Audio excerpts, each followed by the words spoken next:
Good morning, ladies and gentlemen. Welcome back to another episode here on African Confessions. The following story that you're going to be listening to, it comes from a translation of a message that one of our admin received, and the message, it reads like this.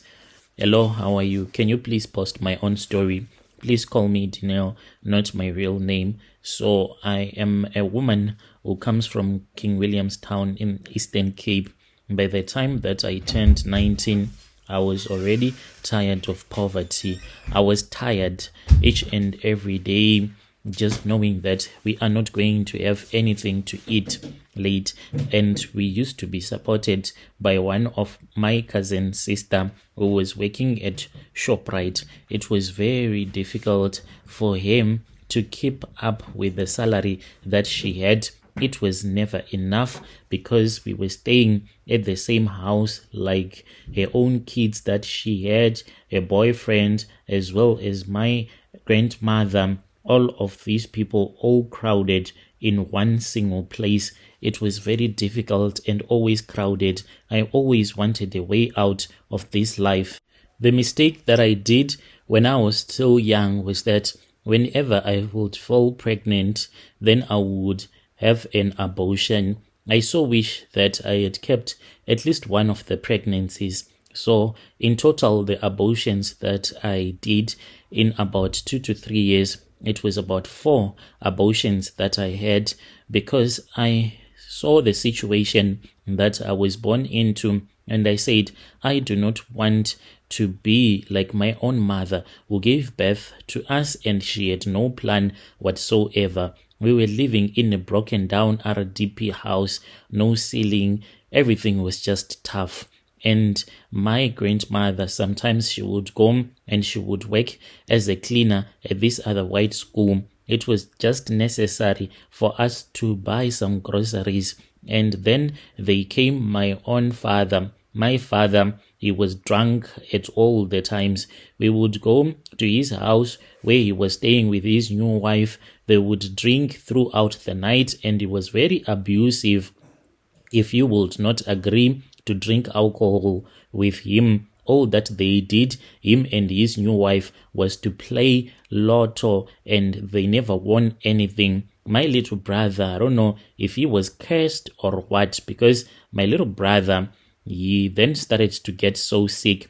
And when he got sick, that was when we discovered that he had TB. So they had taken him to the doctors where we were told that he had TB. Unfortunately, it did not take a very long time for my brother to die. After my brother had passed away, I then said, oh Lord, it is far much better for me to leave this province so that at least I can go to Joburg, because there was this other girl from our community who was now in Joburg, and we heard that she was working there. And I also, after my little brother's funeral, I was never the same. I was not focused on life, and there were a lot of men now that were taking advantage of me. They would go with me wherever and they would sleep with me. At that time, I really do not know. Maybe it was God that protected me. That was when I was supposed to have HIV.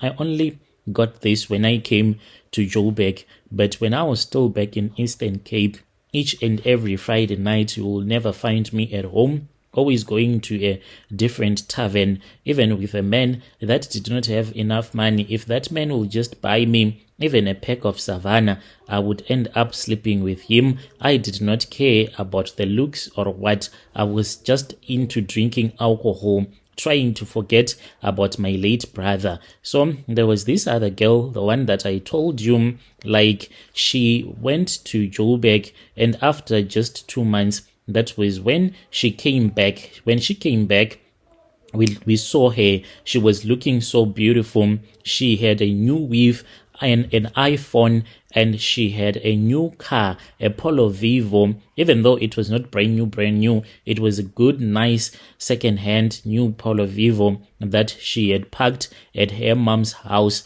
I went there, I spoke with her, and she was looking like a celeb. And even the perfume that she gave to me, she had never given me anything in her life because she was also poor, more poorer than I was. She gave me a Zara perfume, and she also gave it to her cousin sisters like it was nothing to her. I just stood there. I was happy and I wanted to move to Joburg with her. So I spoke with her and she told me that yes, in Joburg it was a good move if I would go with her because there was so much money that could be made, like real money. And she was like, if you just focus on life like now, look at you, you're not even focused. Because as I was with him, there was one drunk man who walked into her parents' yard and said that he wanted to go with me to the tavern, and she was like, look at you now, you are dating guys without even front teeth.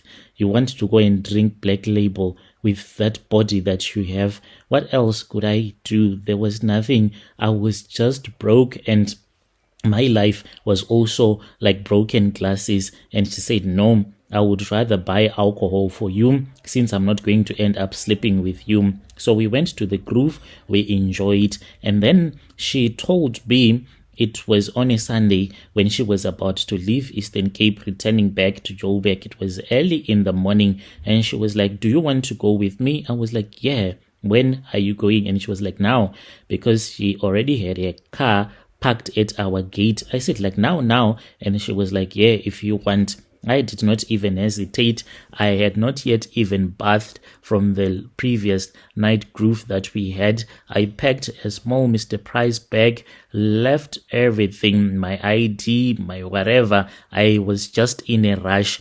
We arrived a day later because there was this other girl that she wanted to pick up, so we ended up going and sleeping over at her house. When we arrived, it was really beautiful, and she told me that she was staying in Yellowville, where she stayed in a one-bedroom flat with two other girls. I did not mind at all. All that I wanted was to be part of her success, and I was willing to struggle, to fight for my own life. So what started happening was that throughout the day, she would be fast asleep. Then around 9 p.m., she would leave the flat dressed in high heels, tiny dresses, as well as perfume that filled the whole room. She would come back around 3 a.m., her eyes red, drunk, even stumbling in the dark and throwing 200 notes on the table. I asked once, friend, where do you work? She smiled and said, I will just entertain men.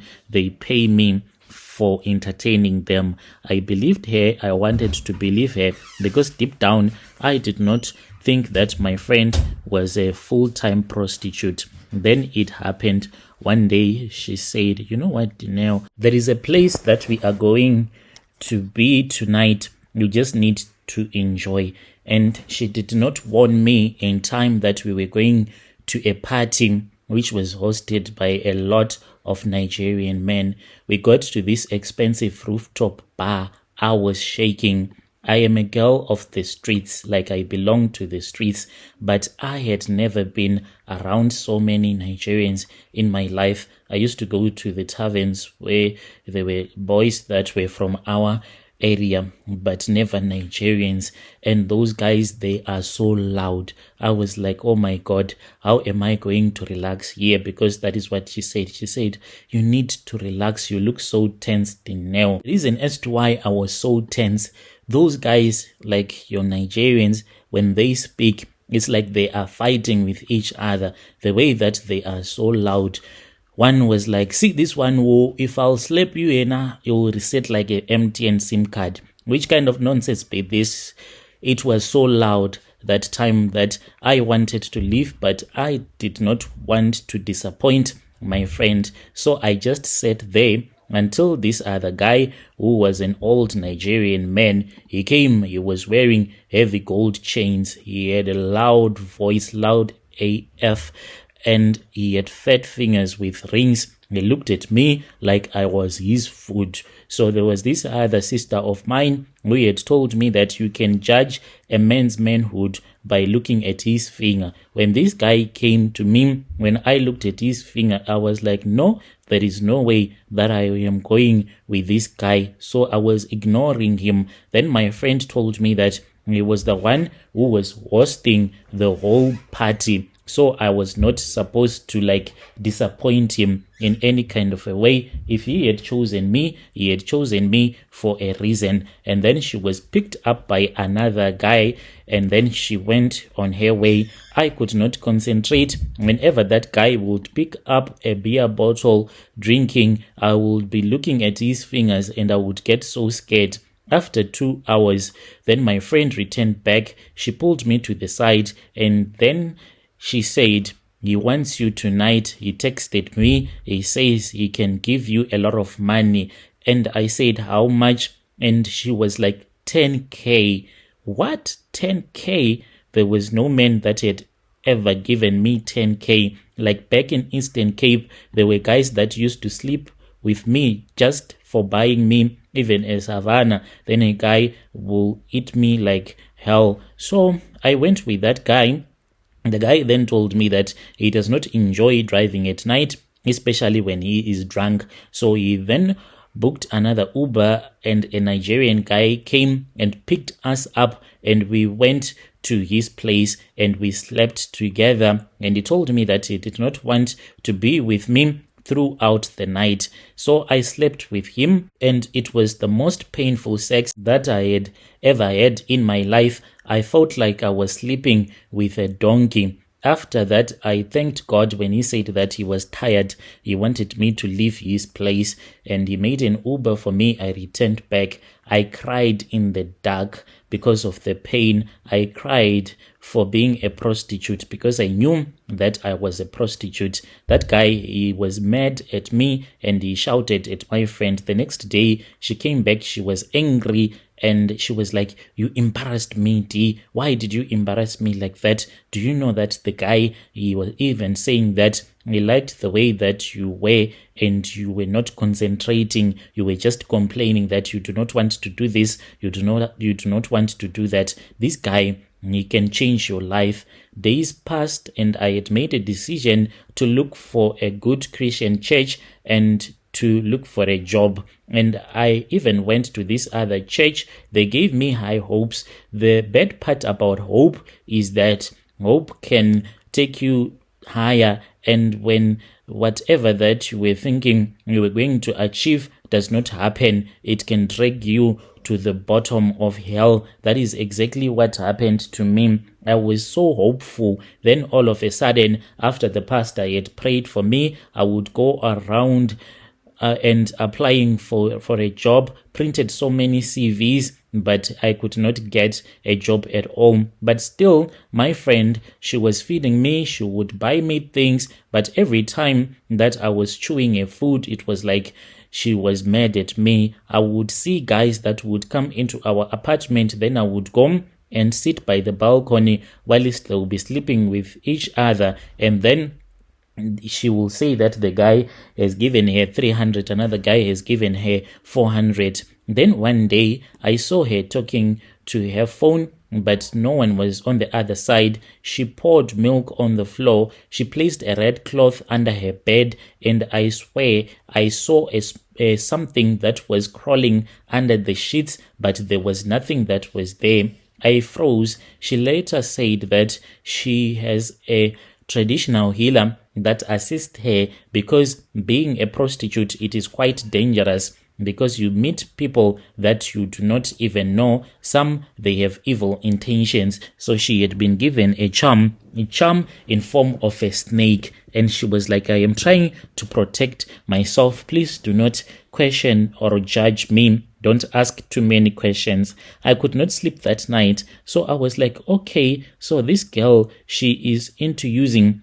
all of these rituals. That is why she was able to buy a car within 4 months that she had came to Joburg. So it is not about her body. She is also using these rituals. The moment that I knew I was already into deep, A week later, a client came again. This time, the man looked at me. He was Nigerian as well. And the guy was like, this one will be this one. Where does she come from? And she said that I was a little sister. And then the guy said, she is very fresh. Maybe I will take her with me when I would go for Dubai. He looked at me and he said, you are really fresh. Can you be ready for Dubai soon? I did not understand what he meant. And that was when I realized that I was not just someone who was there with my friend, but she was grooming me so that I can sleep with her Nigerian blessers.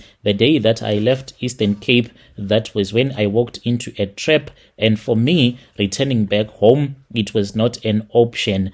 So after that, I kept on dating and I got used to the Nigerians, and I was playing with fire. And playing with fire, you need to know that you have to be ready to get burnt. But I did not know that my fire was a man with a black snake, and he was going to force me to sleep with his own snake.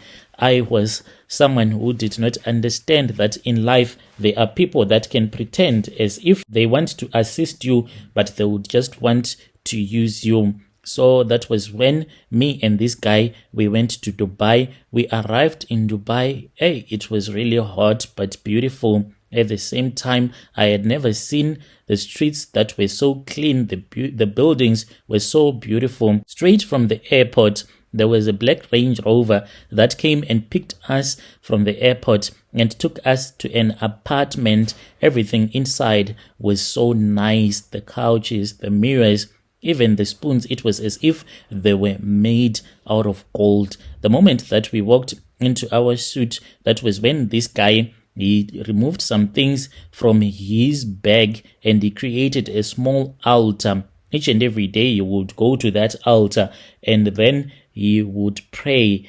So I thought that the way that he was praying, it was his tradition that they do in their country. Late at night, after we had drank a lot of alcohol, that was when this guy got up before he could sleep with me, and this guy told me that he was just preparing something nice for me. So I did not understand. He got out of the suit. It was somewhere around 10 p.m. And then another guy, a big Nigerian man who was quite old, he came. He was wearing a white traditional outfit and he also had a nice diamond ring. He did not greet me. He proceeded by starting to remove his clothes, and whenever he would communicate with me, he will just use his fingers. In his world, I was a nobody, I was nothing, and I could see that he had done this several times with too many girls, and he did not even care whom I was, where I came from.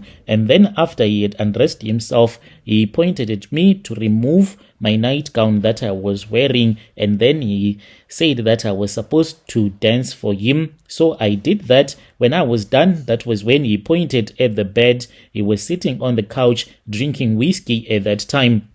I went onto the bed and I slept whilst I was waiting for him. That night, it was not normal at all. This guy, I just fell asleep whilst he was looking at me. I was tired of doing myself at that time because he had some toys that he had thrown at me and I was using those toys on myself, and then I just fell asleep. I was exhausted by touching myself.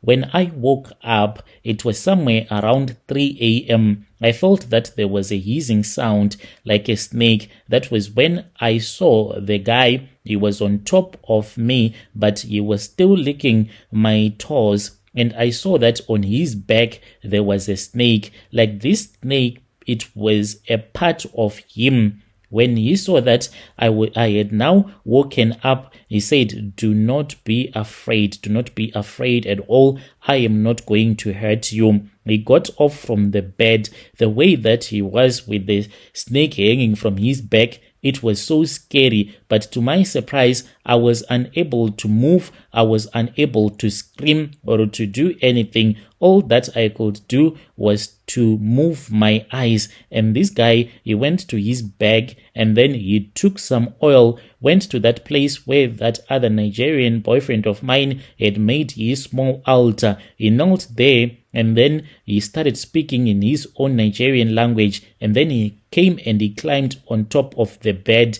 And when he climbed on top of the bed, he told me to open my legs, but he did not speak to me. He just used sign language. I opened my legs. He then came and he sat between my legs with his back against me whilst he was facing the other way. That was when that snake started to lick my thighs, my kneecaps. I don't know why it kept on licking my kneecaps until they were all wet, and then it started licking my cookie, and then it would penetrate me with its head as if it was a man that was sleeping with a woman. He even reached a point where he was ejaculating whilst that snake was sleeping with me.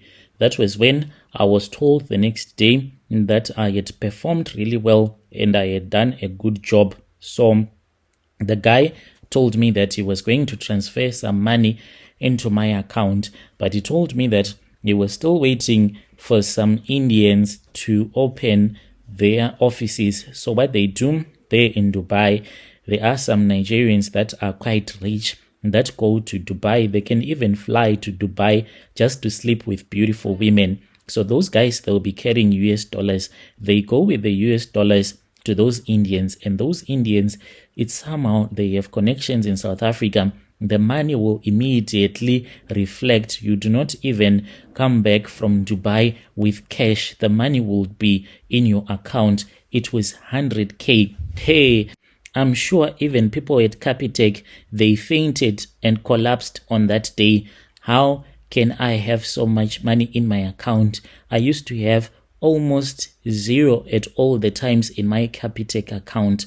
Well, so I started to enjoy. That is the nice thing about money. Like, it can be painful, and spiritually it can leave you in a spiritual desert when you do not even care about God anymore. But money will heal you. Let us agree to disagree. Money will heal you. It does not matter what type of a sin you are doing, but if you have money, especially in your account, you can never even regret about some of these things. There were times when I'll be like, so I am selling my soul to the devil. I am sleeping with these Nigerians who are telling me that even though they have all of these riches and businesses, because the guy that had a snake on his back, he sells oil, he exports oil from Nigeria to other countries. There are those countries that he was like, that are not allowed to buy oil, so they sell the oil on the black market, something that I could not understand. So I knew that he was a ritualist, but with the money that he had given to me, it was quite a lot. I was given money to go out for shopping, and then I went there and I bought a lot of handbags. I even bought a MacBook as well as wigs and perfume that had names that I can't even pronounce. And then I was like, yeah, this is the real life. I even called my friend and she was like, well, welcome to the real life. How is it like there in Dubai? I was like, wow, it is nice. And the only thing that I don't like is the snake. She was like, forget about the snake. Think about the way that he is treating you. And I started bleeding, and I have been bleeding until today.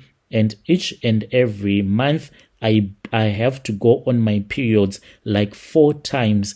Like, a woman is supposed to be on her period once a month, but I go 4 times. But I'm now used to the fact that it is what it is. I then came back to South Africa. This guy even followed me, and he told me that he was in love with me. Like, the snake was the one that was like more in love with me, because it penetrates me more than he does. So after that, that was when he said he wanted to propose to me, but in a strange way. It was a proposal, but not marriage. He said that in my life, you are not just my girlfriend, you are now part of my spiritual wives. He told me that in Nigeria, he has his real wife and 2 spiritual wives, and he always wanted one, maybe from South Africa. He was like, my snake likes you more, so I want you to be the main spiritual wife. You will handle other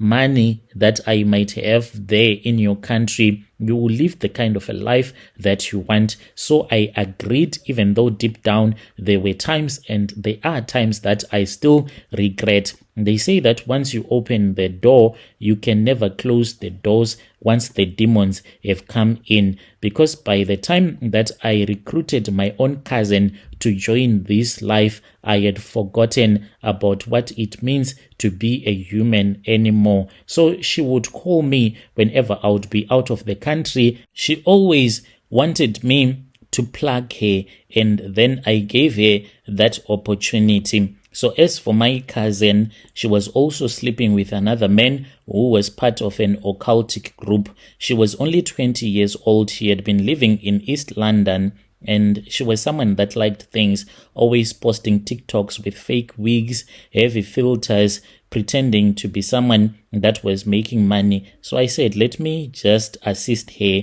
I lied to her that I was working for this other man who was an oil magnate in his country. Then she came, and when she came here, that was when she was taken by another guy. She was sleeping with that guy, and she was taken to Dubai. So she was someone that was not as strong as I was, because I am that type of a girl. If you put me in a situation, I can be shocked, but then I'll just adjust to the situation. She called me after the 3rd day when she had been taken to Dubai, and she was crying. She was like, cousin, they made me to eat shit, real shit from a man. They laughed and told me that I was useless.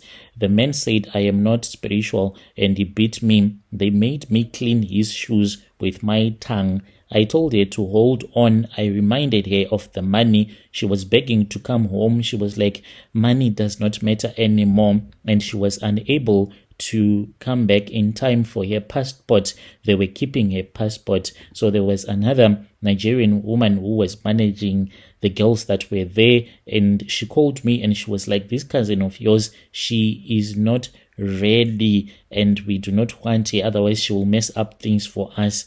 After 2 weeks, that was when she returned back home. When she returned back home, I saw that she was no longer the same girl that was full of energy. The WhatsApp statuses that she used to post, like, it was not nice at all. Even the family members, they were like, why are you doing this? Why do you post things like that? There were times when she would go into the bathroom to relieve herself. Then before she would have flushed, she will take a video of the poop and post it on her WhatsApp. So other people, they did not understand why she was doing things like that. And then I tried to speak with her and she would scream at me. She started cutting her arms, sending those photos of blood mixed with milk, and she will post it on WhatsApp, and she would speak about your marine spirits, some things that I could not even understand.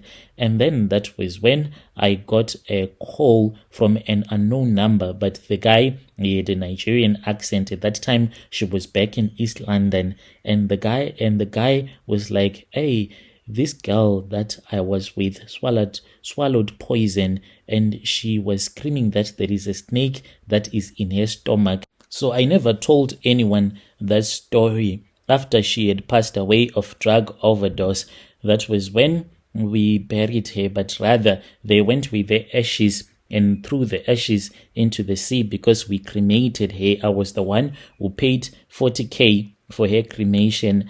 I could not go with them to the ocean to throw away ashes into the ocean because my Nigerian blesser told me that we were supposed to return back to Dubai. So I'm really lucky because I have never eaten poop there. Like the guy that I am dating, he is very protective of me. The only thing that he told me was that yes, indeed, I'll be going on my periods 4 times a month, and he does not mind sleeping with me even when I am on my periods. So this is what has been happening in my life. I am in communication with another girl who is staying in Midrand. She is a woman who is from Kenya. I had never met one that is from her country. She told me that she wants to help me to cleanse myself. Otherwise, if I do not do that each and every day, it is becoming dangerous for me, because it is not okay for a woman to be on her periods so many times in a single month. I'm still thinking about it. The problem is that money,